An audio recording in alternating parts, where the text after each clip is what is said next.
ҷиҳати вусъат бахшидан ба равандҳои инноватсионӣ ва истифодаи ҳамаҷонибаи имкониятҳои технологияҳои рақамӣ дар иқтисодиёт.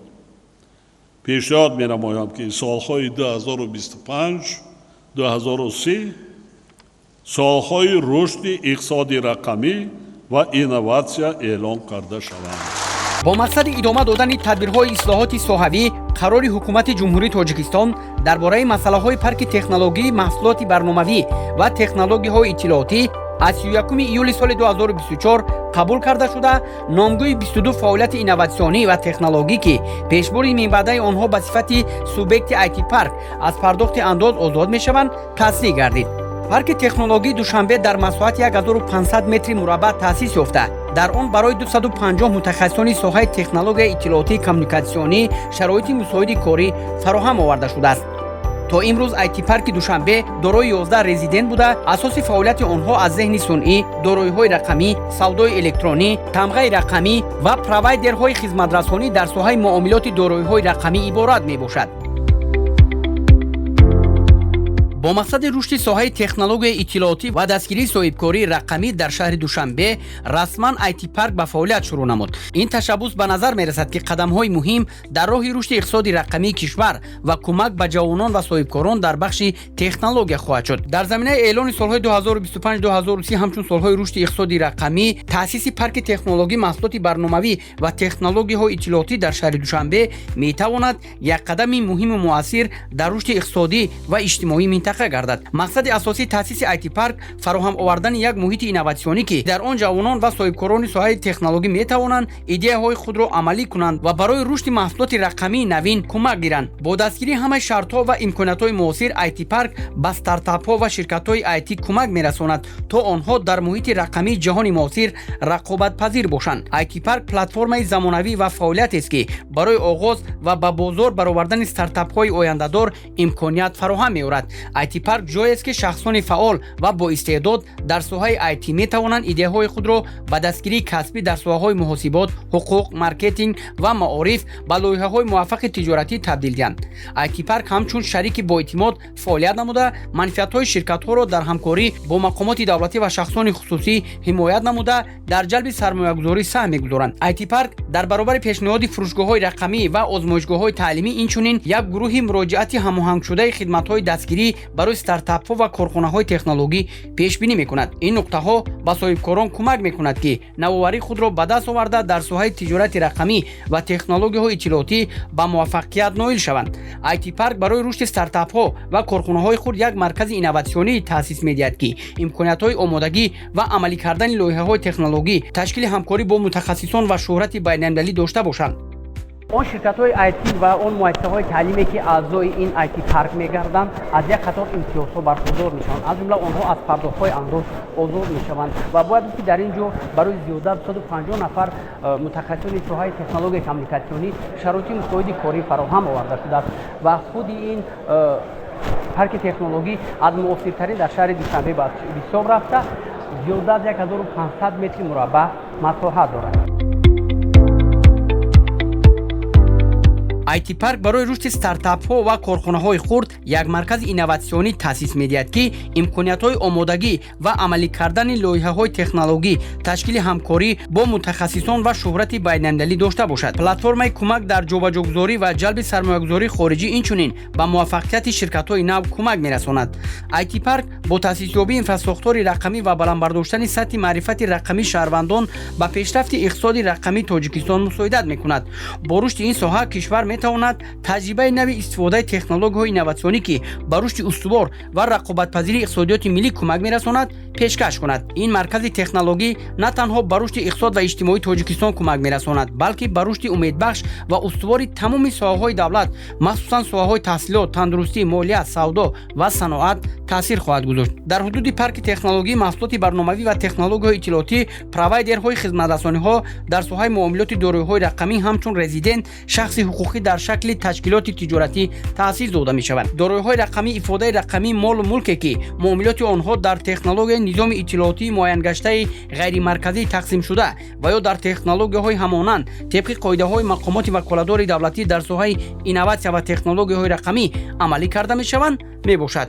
дар маҷмӯъ фаъолияти парки технологӣ маҳсулоти барномавӣ ва муайяннамудаи ҳукумати ҷумҳурии тоҷикистон дар самти ҷорӣ намудани инноватсия ва рақамикунонӣ бо суръати иқтисодӣ заминаи мусоид мегузорад. дар парки технологӣ шахсони лаёқатманд метавонанд ғояҳои худро ба лоиҳаҳои воқеӣ табдил диҳанд. паркҳои технологӣ ҳамзамон ҳам технологияҳои нав ва ҳам кадрҳоро барои ширкатҳо омода мекунанд ва инчунин метавонанд барои рушди соҳаҳои мушаххас ва мубориза бо норасоии кадрҳо истифода шаванд. дар байни механизмҳое ки барои ин истифода мешаванд грантҳо, имтиёзҳои андоз ва иҷрои арзони биноҳо ҳастанд. вазифаи асосии парки технологӣ тамаркузи ширкатҳои хурди инноватсионӣ дар як маҷмӯа мебошад. яке аз чорабиниҳои бузурги соҳаи технологияи иттилоотӣ ICT Walk 2025 дар шаҳри Душанбе 7 апрел оғоз гардида то 10 апрел идома хоҳад ёфт. ин чорабинӣ бо мақсади муаррифӣ ва рушди соҳаи рақамӣ ва технологияи иттилоотӣ дар Тоҷикистон баргузор гардида истодааст ки дар он роҳбарони соҳа, мутахассисон, навоварон ва ширкатҳои маҳаллӣ ва байналмилалӣ барои мубодилаи таҷриба ва арзёбии имкониятҳои иқтисодии рақамӣ ҷамъ омаданд. маблағҳои коммуналиро интихоб мекунем. бигзор барқи тоҷик ва ҷои истиқомат бигзор шаҳри Душанбе ҳам ки бошад 225 840 яъне ин суратҳисоби як нафар мизоҷ. вақте ки мо суратҳисобро ворид мекунем аллакай дар ин ҷо ному насаби мизоҷ, нишонии истиқомати мизоҷ ва ҳамзамон ана ҳамон нишондиҳандае ки дар худи ҳамон суратҳисоби мизоҷ пешниҳод шудааст ва ин ҷо аллакай маблағи пардохти ҳатмӣ яъне 1740 сомонӣ маблағ аст бояд ӯ пардохт намояд. хуб мо аз ин ҷо метавонем ҳамзамон агар корт бошад кортро интихоб кунем ва дигар кортҳое ки дар худи ҳамин займабарномаи мобилӣ пайваст шудаанд бигзор корти виза бошад, бигзор корти дигар бонк бошад, корти миллӣ бошад ё ҳамёни электронӣ ё ин ки суратҳисоби депозитӣ ҳам ки бошад дар он ҷо маблағ дошта бошем мо аз инҳо интихоб мекунем ва вақте ки мо интихоб кардем мисол аллакай мо маблағгузориро чӣ кор мекунем пахш мекунем. баъд аз пахш кардан дар як муддати кӯтоҳ аллакай маблағ ба суратҳисоби барқи тоҷик мегузарад ва ана ҳамон нишондиҳандаи қарзӣ аллакай аз байн меравад. яке аз лоиҳаҳои мо ин барои мардуми Тоҷикистон мо таҳия кардем ин барномаи доруи ман аст оиди ёфтани дору дар дорухонаҳои ҷумҳурии Тоҷикистон. бартарӣ дар он аст ки ҳамаи шаҳрвандони ҷумҳурии Тоҷикистон метавонанд аз ин барнома бемамоният истифода баранд. истифода бурданаш бепул аст ки аз App Store ё Play Market агар ки зеркашӣ кунанд агар ин барнома барои онҳо ҳамаи имкониятҳое ки дар ин ҷо мавҷуд аст маълумотро оиди гирифтани маълумот истифода баранд. рӯзҳои ICT Week 2025 ба таҳкими ҳамкориҳо дар соҳаи IT ва технологияи рақамӣ махсусан дар бахшҳои иқтисоди рақамӣ инчунин барои баландбардоштани маърифати технологияи иттилоотӣ ва инноватсияҳои нав дар Тоҷикистон равона шудааст. инноватсия мафҳуми навовариро ифода менамояд ки дар мамлакат барои истифода дар ҳамаи соҳаҳои иқтисодӣ ва иҷтимоӣ муҳим дониста мешавад. агар дар мисоли соҳаи бонкӣ дида бароем метавон гуфт ки доми чанд соли охир ислоҳоти инноватсионӣ ба роҳ монда шуд ва дар натиҷа дар низоми бонкӣ маҳсулот дар шакли ҳамёни электронӣ ҷорӣ гардид. ҷумҳурии Тоҷикистон дар самти гузариш ба низоми рақамӣ қадамҳои устувор гузошта то имрӯз дар кишвар як қатор лоиҳаҳо аз ҷумла дар самти ҳисоббаробаркунии ғайринақдӣ, низоми автоматикунонидашудаи назорат ва ба ҳисобгирии нерӯи барқ, системаи давлатии муайянсозии воситаҳои мобилии алоқаи барқӣ, низоми пардохти электронии роҳгиро ва назорати он дар нақлиёти мусофирбарии автомобилии истифодаи умум, таваққуфгоҳҳои музнок, барномаи электронии едониш, лоиҳаи шаҳри бехатар ва ғайра амалӣ гардиданд.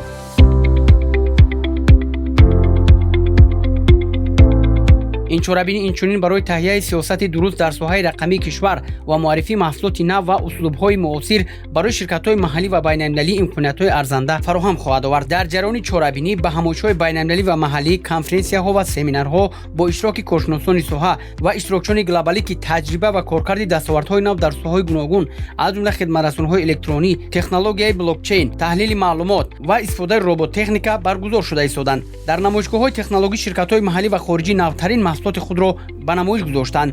бо ин роҳ иштирокчиён метавонанд дастовардҳои ширкати навин ва инноватсия дар бахши технологияҳои иттилоотӣ ва рақамӣ шинос шаванд. инчунин коргоҳҳои амалии IT ки ба таҳияи муҳити рақамии Тоҷикистон кӯмак мерасонанд баргузор гардида истодааст. ҳадафи асосӣ барои соҳибкорон, ҳамзамон барои ҷавонон ва стартаперон ҷиҳати рақобатпазир будан дар соҳаи рушди иқтисоди рақамӣ ва таъсиси фазои инноватсионӣ дар кишварамон мебошад. дар дораи IT парк зиёда аз 22 намуди фаъолияти соҳаи IT аз бартариятҳои андозӣ бархурдор мебошанд ва ки ин метавонад барои рушди соҳаи IT ва ҷалби ҷавонони дар соҳаи технологияи иттилоотӣ мусоидат намояд. дар дораи ҳафтаи ICT Week санаи 7 апрел якумин IT парк дар шаҳри Душанбе ифтитоҳ шуд ки дар он аллакай зиёда аз 20 резидент мебошад ва дар нақша аст ки то охири сол зиёда аз 100 резидент аъзои IT парк шаванд. барои рушди технологияҳои рақамӣ ва инноватсионӣ чорабинӣ як имконияти муҳим барои ҷалби сармоягузории хориҷӣ ва кӯмак ба стартапҳо ва ширкатҳои IT мебошад. чорабинӣ бо иштироки намояндагони мақомоти давлатӣ, ширкатҳои байналмилалӣ, корхонаҳои шахсӣ, стартапҳо ва аҳли ҷомеа бо мақсади ҳамкориҳои муассир ва роҳандозии технологияҳои нави иттилоотӣ баргузор шуд. ҳамчунин дар чорабинӣ намояндагони ширкатҳои бузург ва глобалӣ аз ҷумла ширкатҳои байналмилалии IT ва соҳибкорони рақамӣ иштирок доранд. чорабинии ICT Week 2025 на танҳо як рӯйдоди муҳим дар соҳаи технологияи иттилоотӣ мебошад, балки инчунин як воситаи муҳим барои тақвият додани иқтисоди рақамӣ, пешрафти технология ва иҳёи низоми рақамии кишвар хоҳад шуд. ин чорабинӣ барои рушди экосистемаи рақамӣ дар Тоҷикистон ба амалӣ кардани стратегияи гузариши иқтисоди рақамӣ аҳамияти бузург хоҳад дошт. ин чорабинӣ бо мақсади муаррифӣ ва рушди соҳаи рақамӣ ва технологияи иттилоотӣ дар Тоҷикистон баргузор гардида истодааст ки дар он роҳбарони соҳа, мутахассисон, навоварон ва ширкатҳои маҳаллӣ ва байналмилалӣ барои мубодилаи таҷриба ва арзёбии имкониятҳои иқтисодии рақамӣ ҷамъ омаданд. мақсад ва аҳамияти чорабинии рӯзҳои ICT Week 2025 ба таҳкими ҳамкорӣ дар соҳаи IT ва технологияи рақамӣ махсусан дар бахшҳои иқтисодии рақамӣ, инчунин барои баландбардоштани маърифати технологияи иттилоотӣ ва инноватсияҳои нав дар Тоҷикистон равона шудааст.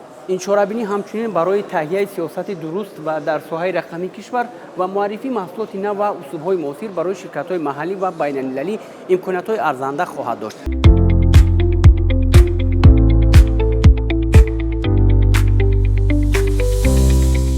мо аз зеҳни сунъӣ пурсон шудем. Тоҷикистони рақамиро дар соли 2030 чӣ гуна мебинӣ? дар IT парки Душанбе чорабинии кушод таҳти унвони малакаҳои рақамӣ дар доираи ҳафтаи ICT Week 2025 баргузор шуд. дар ҳамоиш доир ба малакаҳои рақамӣ ки барои намояндагони касбу кори гуногун дар шароити рушдёбандаи технологияҳои босуръат заруранд, суҳбату вохӯриҳо сурат гирифт. инчунин иштирокчиён тағйироти дар тафаккур, тиҷорат ва муошират дар даврони зеҳни сунъӣ ба амал омадаро мавриди таҳлилу баррасӣ қарор доданд. ҳамзамон ба ин инфраструктураи шабакавӣ, таҳлили додаҳо, рӯҳияи технологияҳо ва ширкатҳои IT ва нақши занон дар технологияҳо дар меҳвари гуфтугӯҳо қарор гирифт. коршиносони соҳа бар ин назаранд ки барои рушди зеҳни сунъӣ додаҳои боз ва заминаи қавии техникӣ заруранд. ҳамчунин зарурати ҷорӣ кардани зеҳни сунъӣ дар муассисаҳои таълимӣ низ махсус таъкид карда шуд. ҷаласа дар фазои озод сурат гирифта, иштирокчиён доир ба таъсири малакаҳои рақамӣ ва тиҷорат ва мансаб саволҳо дода, андешаҳои худро мубодила ва муҳокима карданд. дар фарҷоми чорабинии ҳозирин аҳамияти баргузории чунин вохӯриҳоро барои табодули таҷриба ва сенамудани доираи ҷаҳонбинӣ ва дарки тамоюлҳои техникӣ муҳим ва зарурӣ шумориданд. Дар доираи ICT Week 2025 малакаҳои рақамӣ низ муҳокима гардиданд. Мизи гирд бо шарикони рушд дар доираи ҳафтаи ICT Week 2025 дар рӯзҳои охири баргузории ҳафтаи технологияи иттилоотӣ ва коммуникатсионӣ бо иштироки коршиносон, ширкатҳо ва аҳли ҷомеа баргузор шуд. Дар рафти он иштирокчиён доир ба бозомӯзии барномасозон, механизмҳои алтернативии маблағгузорӣ ба стартапҳо, зеҳни сунъӣ ва ғайра табодули андеша карданд. қайд карда шуд, ки Тоҷикистон аллакай аз имрӯз ба сӯи пешрафти рақамӣ фаъолона ҳаракат карда истодааст ва бояд дар оянда яке аз пешсафони ин соҳа дар минтақа гардад. Барои ин андешидани тадбирҳои дигари иловагӣ зарур шуморида шуд. Қабл аз маросими ҷанбасти ҳафтаи илм, технология, инноватсия ва ихтироъкории наврасону ҷавонони шаҳри Душанбе, меҳмонон ва иштирокчиёни он аз кори амалӣ ва ихтироъкории хонандагони пойтахт дар саҳни бинои навтаъсиси IT парки Душанбе боздид намуданд. Дар маросими ҷанбастии ҳафта муовини раиси шаҳри Душанбе, роҳбарияти агентии инноватсия ва технологияҳои рақамӣ назди президенти ҷумҳурии Тоҷикистон ва парлумони давлатии Вена иштирок намуданд. Зимни чорабинӣ гуфта шуд, ки ҳафтаи илм, технология, инноватсия ва ихтироъкории наврасону ҷавонони шаҳри Душанбе бо ташаббуси бевоситаи раиси шаҳри Душанбе муҳтарам Рустами Эмомалӣ доир шуда, дар доираи он бо фарогирии хонандагони муассисаҳои таълимии пойтахт чорабиниҳои гуногуни соҳавӣ баргузор шуданд. дар доираи ҳафта хонандагон ихтироот ва корҳои амалию эҷодии худро ба намоиш гузоштанд ва ҳамзамон аз маҳорату малакаи ихтироъкории худ дарак доданд. Сипас маросими ҷоизаспорӣ ба ғолибони озмунҳои ҳафтаи илм, технология, инноватсия ва ихтироъкории наврасону ҷавонони шаҳри Душанбе баргузор гардид. Бояд гуфт, ки аз санаи 7 то 10 апрел дар доираи ҳафтаи илм, технология, инноватсия ва ихтироъкории наврасону ҷавонони шаҳри Душанбе форуми ҷавонону наврасони шаҳри Душанбе оид ба технологияҳои иттилоотӣ ва коммуникатсионӣ, озмунҳои илм ва амал, муҳорибаи роботҳо ва омӯзгори муосир баргузор гардиданд ва ҳамин тариқ ғолибон муайян карда шуданд.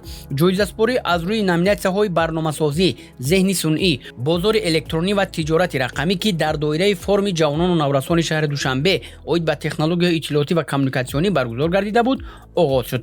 Масъулини мақомоти иҷроияи ҳокимияти давлатии шаҳри Душанбе ва дигар меҳмонон ба ғолибон дар вазъияти тантанавӣ диплом ва дигар тӯҳфаҳои хотиравии кумитаи тадорукотро тақдим намуданд. ҳамзамон дар идома ғолибони шоҳҷоизаи форуми ҷавонону наврасони шаҳри Душанбе, озмуни шаҳрии илм ва амал, озмуни муҳорибаи роботҳо, озмунҳои инноватсионӣ ва рақамикунонӣ дар самти финтех, интернет провайдеру алоқа, IT ширкату IT мактаб низ қадрдонӣ карда шуданд.